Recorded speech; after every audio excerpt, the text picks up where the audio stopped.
मैं math blasters पर आकाश तिवारी आप सभी फौजी छात्रों का अपने यूट्यूब चैनल पर फिर से बहुत बहुत स्वागत करता हूं।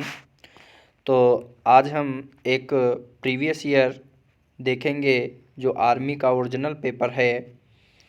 तो इसके क्वेश्चंस हम मैथ्स के देखेंगे और जिनका 10 मार्च को एग्ज़ाम लगा हुआ है वो लोग ज़रूर इसे देखें, और जिनका ओपन भर्ती जो है 8 फरवरी से स्टार्ट हो रहा है वो लोग फॉर्म डालें और वो लोग भी अब अच्छे से तैयारी करना शुरू कर दें। तो इसमें पहला प्रश्न देखो क्या कह रहा है कि एक त्रिभुज की परिधि 600 मीटर है, यदि अनुपात 12:13:15 है तो सबसे लंबी भुजा ज्ञात करो। तो यहाँ से हम देखेंगे कैसे करना है आपको। तो यहाँ पर एक त्रिभुज है, तो त्रिभुज जो होता है वो आप लोग देख लो, ये एक ऐसे त्रिभुज होता है जिनकी 3 भुजाओं से घिरी आकृति को ये क्या कहते हैं, त्रिभुज। तो कभी कभी प्रश्न पूछ देता है कि त्रिभुज में कितनी भुजाएं होती हैं, तो याद रखना त्रिभुज की 3 भुजाएं होती हैं। ये आपकी ए, ये बी और ये सी। तो इनकी जो भुजाएं हैं मान लिया ए, ठीक, बी और सी, ये हो गया। अब यहाँ के बारे में हम देखेंगे कि एक त्रिभुज की परिधि मतलब चारों तरफ बाउंड्री का योग, अनुपात कभी भी रियल मान नहीं होता है, ये याद रखना। तो हमने कहा 12:13:15, अगर 12:13:15 का योग देखें तो टोटल कितना होगा, तो आप कहोगे कि यहाँ पर 12 और 15 अगर हम जोड़ेंगे तो कितना हो जाएगा। तो 12-15 इधर पहले 12-13 जोड़ लो तो 25, 25-5 30, 30 इधर 40। तो इसका मतलब 40 जो है वो सवाल में जो परिमाप दिए वो 60 है, तो 0 से 0 कैंसिल हो जाएगा। ये करोगे तो 15 चौको 60, मतलब एक की वैल्यू जो आएगी वो कितनी आएगी, 15 आएगी, ठीक। तो हमसे पूछा है कि लंबी भुजा मतलब 15, तो 15 इंटू 15 कर दो, तो 15-15 हम कितने होते हैं, 225। कितने होते हैं, 225। तो ये सभी लोग नोट कर लो। तो ये आपका ऑप्शन जो है डी बिल्कुल सही है, 225, ठीक। तो आप लोग स्क्रीनशॉट ले लेना, फिर हम आगे चलते हैं। आगे प्रश्न क्या कह रहा है, 32 नंबर कह रहा है एक व्यक्ति 320 आमों के क्रय मूल्य पर 400 आम बेच देता है तो उसको कितने प्रतिशत घाटा हुआ। तो आप ही बताओ, 320 रुपये के विक्रय मूल्य पर 400 आम बेच देता है, तो अगर 320 रुपये के विक्रय मूल्य पर 400 आम बेच देता है तो उसका घाटा मतलब क्या हो गया, हानि कब होगी, जब आप ज़्यादा की चीज़ खरीदेंगे कम में बेचेंगे। तो मतलब ये 320 जो होगा वो क्या होगा, इतने में बेचा होगा, एसपी होगा। तो हमारा सीपी क्या होगा, तो सीपी जो होगा वो 400 होगा। तो 400 की चीज़ 320 में बेच दिया, तो आप ही बताओ कितने का नुकसान हुआ, 80 का। लाभ और हानि हमेशा किस पर होता है, क्रय मूल्य पर। तो बट्टे 400 इंटू क्या कर देंगे, 100। तो यहाँ 1 0 1 0 1 0 1 0 कैंसिल हो जाएगा, 4 से काटोगे 4 दूनी 8, मतलब 20% का। कितने का नुकसान हुआ, 20% का। ऑप्शन डी बिल्कुल सही है, ठीक। तो उसने घाटा दिया था, कई सारे बच्चे क्या होंगे 320 पर निकाल देंगे, जो आपका वहाँ आंसर तो दिख जाएगा कि 25%, तब गलत हो जाएगा वहाँ पे। तो घाटा मतलब कि उसने कम की चीज़ में बेचा है और ज़्यादा खरीदा होगा, ठीक। नोट कर लो, इसे भी स्क्रीनशॉट ले लेना। फिर आगे हम देखते हैं। उसने कहा एक मोटर बोट प्रवाह की निचली दिशा में 9 किलोमीटर की यात्रा करने में 2 घंटे का समय लेती है और प्रवाह की दिशा में वही दूरी तय करने में 6 घंटे का समय लेती है, तो बोट की चाल किलोमीटर में प्रवाह और प्रवाह के विपरीत क्या होगी, ठीक। तो निचली दिशा और प्रवाह मतलब क्या होता है कि जब कोई नाव धारा की दिशा में चलती है तो उनकी चालें जुड़ जाती हैं, और जब धारा के विपरीत चलती हैं तो उनकी चालें घट जाती हैं। ये याद रखना, ट्रेन का जस्ट उल्टा होता है। तो यहाँ पर नाव की चाल मान लो x थी, तो और धारा की चाल y होगी। अब अगर हम कहें कि प्रवाह की दिशा मतलब धारा की दिशा, अगर धारा की दिशा में 6 घंटे लेती है, कितने किलोमीटर की दूरी, 9 किलोमीटर की दूरी, तो इसका मतलब ये 9/6, चाल बराबर दूरी बटे समय हो जाएगा। फिर उसके बाद फिर से देखते हैं। फिर उसने कहा कि एक मोटर बोट प्रवाह की निचली दिशा, मतलब कि ये निचली दिशा मतलब विपरीत दिशा, तो विपरीत दिशा में 9 किलोमीटर की यात्रा जो है वो 2 घंटे में तय करती है। तो मतलब कि कितने की स्पीड से चलती होगी, 4.5 की स्पीड से। और जब प्रवाह की दिशा में जाती है तो यही प्रवाह की दिशा में इनकी चालें जुड़ जाएंगी, तो 9 ही किलोमीटर की दूरी तय करने में 6 घंटे लेती है। तो ये कितना चलेगी, तो हमने कहा 6 एकम 6 और 6 पंचे 30, ठीक 1.5 आ जाएगा कि नहीं आ जाएगा। अब यहाँ पर जब सेम अगर पता चल जाए कि सेम का योग और सेम संख्याओं का अंतर अगर पता चल रहा है, तो हमेशा याद रखना प्रथम संख्या जो होती है वो संख्याओं का योग बटे संख्या कर देना।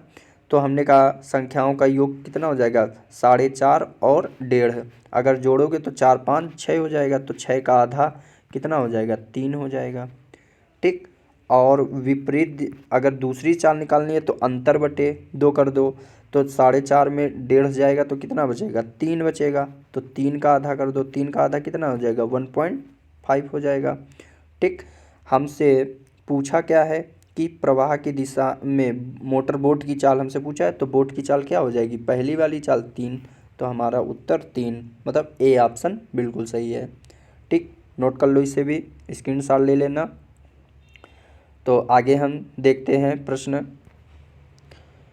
अगला प्रश्न देखो क्या कह रहा है।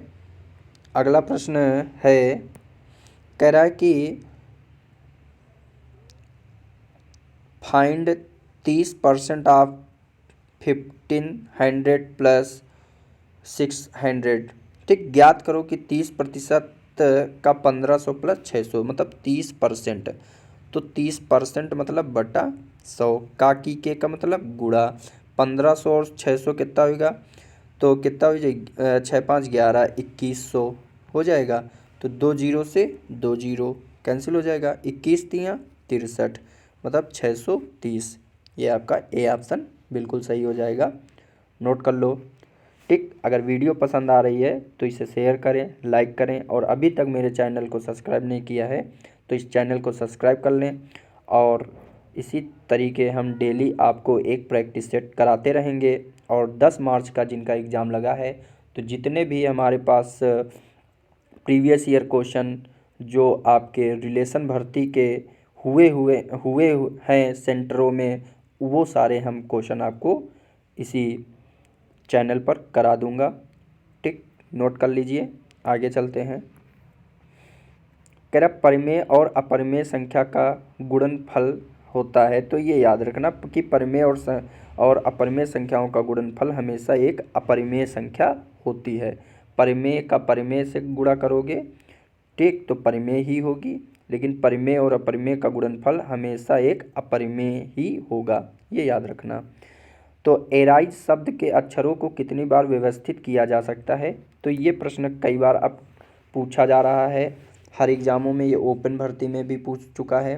तो इसका मतलब क्या होता है ये समझ लो। एराइज जैसे लिखा है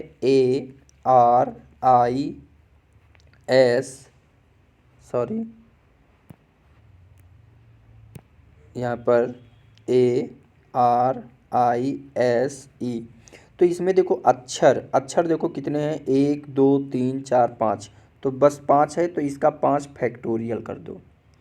जब कोई संख्या सेम आए तो उसी संख्या से उतनी संख्या से क्या कर देना, भाग कर देना। जब सेम नहीं आए तो उसका फैक्टोरियल कर देना। फैक्टोरियल का मतलब होता है उल्टा गुणा।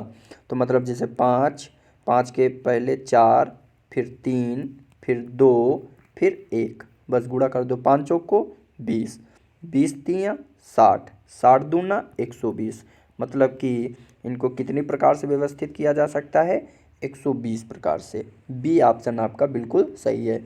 इम्पॉर्टेंट प्रश्न है ये, अब हर एग्जाम में बार बार पूछा जा रहा है, इसे याद रखना। ठीक, आगे हम देखते हैं अगला प्रश्न क्या कह रहा है। अगला प्रश्न है कि ए और बी एक काम को 10 दिन और 15 दिन में पूरा करते हैं।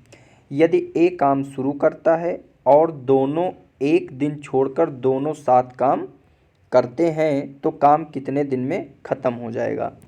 तो मैंने कहा कि ए और बी एक काम को 10 दिन में, मतलब कि यहाँ पर ए जो है वो 10 दिन में करता है, बी जो है वो 15 दिन में करता है। तो सबसे पहले हम इनका टोटल काम निकाल लेंगे। 10 और 15 का एलसीएम क्या होगा, 30। तो 10 तियाँ 30, 15 दूना 30 हो जाएगा। उन्होंने कहा ए काम शुरू करता है और दोनों एक एक दिन छोड़कर काम करते हैं, यही कहा है। मतलब अगर आज ए काम करने जाएगा तो बी नहीं जाएगा, तो वो 3 काम कर देगा। कल अगर बी काम करने जाएगा तो ए नहीं जाएगा, तो ये 2 काम कर देंगे। तो आज ये गए कल ये जाएंगे तो कितने दिन हो जाएंगे, 2 दिन हो जाएंगे। तो 2 दिन में काम कितना हो जाएगा, 5। लेकिन हमें काम कराना कितना है, 30। तो 5 का पहाड़ा पढ़ो 30 से ज़्यादा ना जाए, तो 5 छक्का 30, इसका मतलब गुणा 6 कर देंगे। तो इधर 6 से इधर भी गुणा हो जाएगा, 6 दूना 12। तो इसका मतलब 12 दिन में ये काम समाप्त हो जाएगा कि नहीं हो जाएगा। तो ये हमारा उत्तर जो आएगा वो 12 दिन आएगा। ठीक, नोट कर लो, स्क्रीनशॉट ले लेना। फिर देखते हैं अगला प्रश्न क्या कह रहा है।